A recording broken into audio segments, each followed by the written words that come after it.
بسم الله الرحمن الرحیم السلام علیکم ورحمۃ اللہ وبرکاتہ۔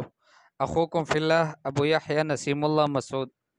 عربی گرامر کی مشہور کتاب النحو التطبیقی، اور اس میں سے آج کا ہمارا یہ سبق ایک فائدہ ہے، ایک نکتہ ہے۔ ہم آپ کو پہلے بھی بتا چکے ہیں کہ اس کتاب کی خاصیت یہ ہے کہ اس کے آخر میں کچھ اہم اور ضروری نکات کو بھی بیان کیا ہے، جیسے ہر درس کے آخر میں اس کے خلاصے کو بیان کیا ہے، ایسے ہی کچھ ضروری جو نکات ہوتی ہے، جو کچھ مفید باتیں ہوتی ہیں، اس کو بھی ذکر کیا ہے۔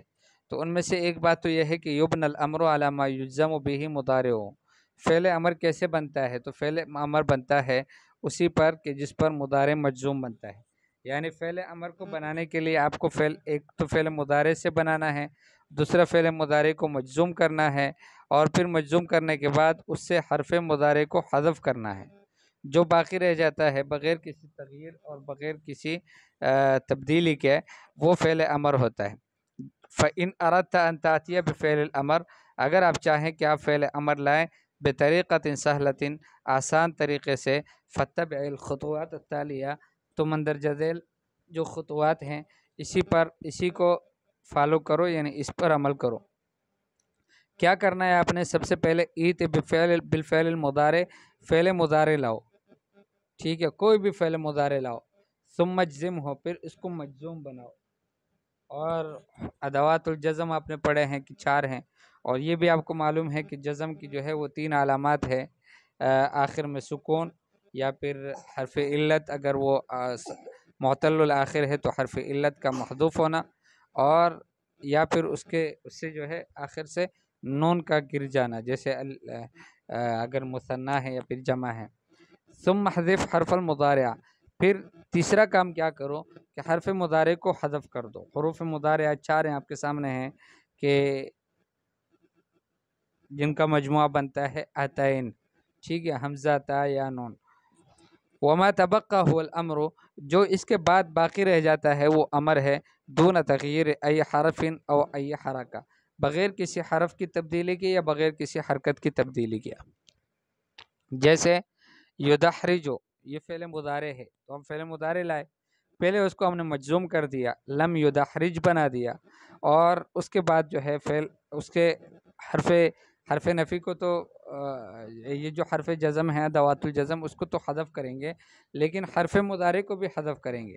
تو یا جو حرف مضارع ہے اس کو بھی حذف کر دیا، تو باقی رہ گیا دحرج، لم یدحرج تھا، اب دحرج رہ گیا۔ یعلم فعل مضارع، لم یعلم یہ فعل مضارع مجزوم، اور اب اس سے ادوات الجزم کے بعد جو ہے حرف مضارع کو بھی حذف کر دیا، تو بن گیا علم۔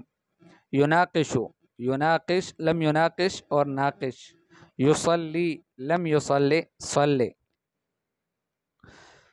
یرا لم یرا اور را، ٹھیک ہے، تو یرا فعل مضارع تھا، اور لم یرا حرف علت آخر سے حذف ہو گیا، اور جو ہے وہ ابھی ہم جب اس سے فعل امر بناتے ہیں تو حرف مضارع کو بھی حذف کرتے ہیں، تو باقی بچ گیا صرف را۔ یتعلمون، وہ سیکھتے ہیں، لم یتعلموا انہوں نے نہیں سیکھا، اور تعلموا تم سب سیکھو۔ یہ ویسے عموماً دوسرے جتنے بھی افعال ہیں ان سب میں آتا ہے، سوائے کل اور خود اور مر کے، اس کا جو ہے اس میں جو حمزہ ہے وہ تخفیف کے لیے، قاعدے کے لحاظ سے تو اکل اور اخذ اور عمر اس طرح سے بنے گا، لیکن اس کا جو ہے حمزہ وہ تخفیف کے لیے اس کو حذف کر دیا جاتا ہے، وہ باقی نہیں رہتا۔ وَإِنْ كَانَ الْحَرْفَ الَّذِي يَلِي حَرْفَ الْمُضَارِعَةِ سَاكِنًا جِئْنَا قَبْلَهُ بِأَلِفِ وَصْلٍ، اگر وہ حرف کی جو فعل مضارع کے ساتھ ہے، حرف مضارع کے ساتھ ہے، وہ ساکن ہو، تو پھر ہم اس وقت جو ہے وہ الف الوصل لائیں گے، لأننا لا نستطيع ان نبدأ بساکن، اس لیے کہ ہم ساکن سے تو ابتدا نہیں کر سکتے۔ وتضبط الالف بالضم ان كان الحرف الثالث من الفعل مضموما، اگر فعل کا تیسرا حرف مضموم ہے تو شروع کا جو الف الوصل ہم لاتے ہیں اس کو بھی مضموم لائیں گے۔ وتضبط بالکسر ان كان الثالث مفتوحا او مکسورا، اور اگر فعل کا تیسرا حرف وہ مفتوح ہے یا مکسور ہے، تو اس وقت جو شروع کا حمزہ ہے، حمزۃ الوصل جس کو ہم لاتے ہیں ابھی الف الوصل، وہ اس کو بھی ہم کسرے سے لائیں گے. جیسے یکتب و فعل مضارع ہے، اب اس سے فعل امر بنے گا لم یکتب. ٹھیک ہے، تو لم یکتب عفن یہ فعل مضارع مجزوم بن گیا لم یکتب. تو اب یکتب ہے نا، تو اس سے ہم نے حرف مضارع کو ہٹا دیا، تو کاف ساکن اور تب یہ رہ گیا. اب اس کو بولا نہیں جا سکتا، تو ہم نے کیا کیا، ہم نے تیسرے حرف کو دیکھا کہ فعل کا تیسرا جو حرف ہے، ٹھیک ہے، وہ کیا ہے. تو وہ چونکہ مضموم تھا، اس لیے ہم نے شروع میں بھی جو حمزۃ الوصل لایا اس کو بھی مضموم بنا دیا. جیسے اکتب، یفتح لم یفتح، افتح اور افتح. افتح کیوں؟ اس لیے کہ وہ تیسرا جو حرف ہے وہ مفتوح ہے. یجلس لم یجلس، اجلس، ینتقل لم ینتقل اور انتقل. یستخرج لم یستخرج، استخرج.